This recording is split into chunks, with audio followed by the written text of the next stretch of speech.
안녕하세요, 간사입니다. 오늘은 제가 아주 좋아하는 말인데요, 세운지마라는 말이 있는데요, 세운지마에 대해서 제 경험 통해서 느낀 것을 말씀을 드리겠습니다.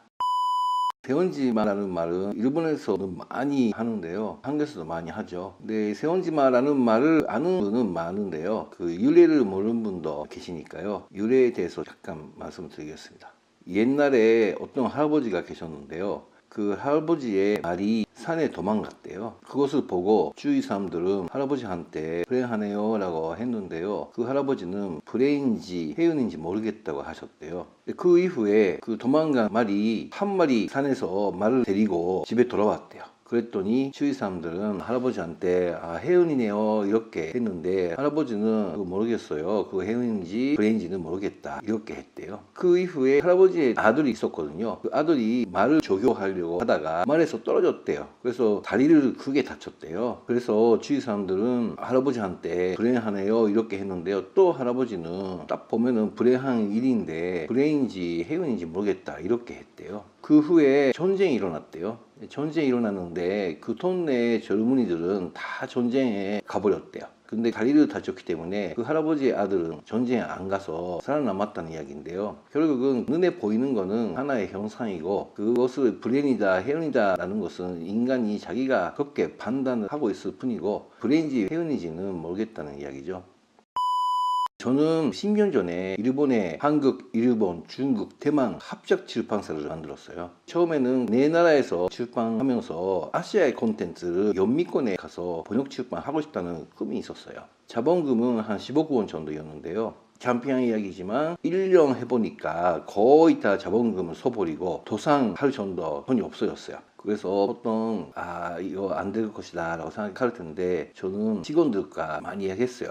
근데 그때 10년 전에 전자북, 이북이라는 말이 생겼을 때 가끔 듣기 시작했을 때였는데요, 우리 정의책이 안 되면은 이북에 가자 라고 해서 이북에 갔습니다. 그랬더니 우리 이북의 전문가는 없었는데요, 결국은 1년에 120만 명이 다운로드 해가지고 그때 일본에서는 탑 클래스가 됐습니다. 그래서 신문들이 놀라가지고 이북 전문 출판사가 출형라고 해서 신문에도 많이 나왔고요, 정말 14명밖에 없었던 회사인데요, 아주 큰 성과를 냈습니다. 그때 도산할 것 같아서 거기에 버렸었으면 이렇게 되지 않을 텐데, 그때 거기 안에서 다행이다. 그리고 직원들이 그때 도산을 할 것 같아서 다행이었네요. 그거 도산할 것 같았으니까 결국은 우리 이북에서 답이 됐네요 이렇게 이야기했거든요. 그러니까 딱 보면은 나쁜 일인 것 같은데요, 그게 나쁜 일 뒤에 뭔가 좋은 일이 있을 수가 있으니까요, 포기하면 안 된다는 이야기죠.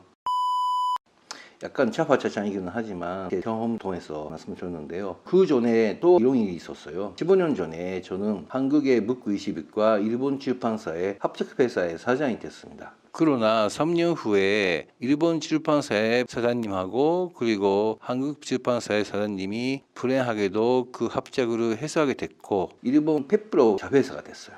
저는 그때 사장을 그만둘까 했는데요, 한국의 묵고21의 김영건 사장님이 독자 선정이 무리하니까 회사가 잘 될 때까지 사장을 계속 해라 이렇게 하셨거든요. 그래서 계속 사장을 했는데요, 1년 후에 일본 출판사, 그러니까 모회사이죠, 모회사의 경영진과 잘 안 맞아가지고 저는 사장을 그만뒀습니다. 그리고 다음 길을 찾으려고 생각을 했었는데, 사장 그만하자마자 정확하게 하면 한 15일 정도 후에 갑자기 디스크가 악화가 돼가지고 긴급 수술 받아야 된다 해서 수술 받았습니다. 뭐 자세히 이야기하면 목 밑에 잘라가지고 그리고 식도를 요배하고 근육을 요르고, 그러면 족주가 있는데 그 족주에 인공관절 같은 건 없고 핀으로 해서 그런 큰 수술이었는데요, 그때 정말 인생은 치료도 피할 수 없는 게 있구나 라고 생각했는데요, 아무튼 입원을 했습니다. 근데 그때 일도 못하고 어떻게 할까 생각했는데 갑자기 많은 사람들이 우리 회사에 와서 일을 해라, 같이 사업을 하자 이렇게 연락이 왔거든요. 제가 그 합작회사에 사장 했을 때는 당연히 사장하고 있으니까 다른 사람들은 뭐 같이 하자는 말을 안 했는데요, 어떻게 살아갈까, 이렇게 수술을 하고 목도 아픈데 어떻게 살아갈까 고민을 했었는데요, 정말 고마웠어요. 그리고 나중에 아까 말씀드린 한일 중 대만 그 네 나라 합작회사를 설립을 하게 됐거든요. 그래서 제 활동 범위가 많이 넓어져서 그때 목이 나빠져서 목 수술해서 참 해운이었다. 회사 그만둔 것도 해운이었고 목 수술한 것도 해운이었다. 이렇게 생각했거든요. 이렇게 저는 이 두 개의 경험을 통해서 사람이라는 것은 A라는 목표를 지향해서 열심히 하는데 만약에 안 돼서 B가 됐을 때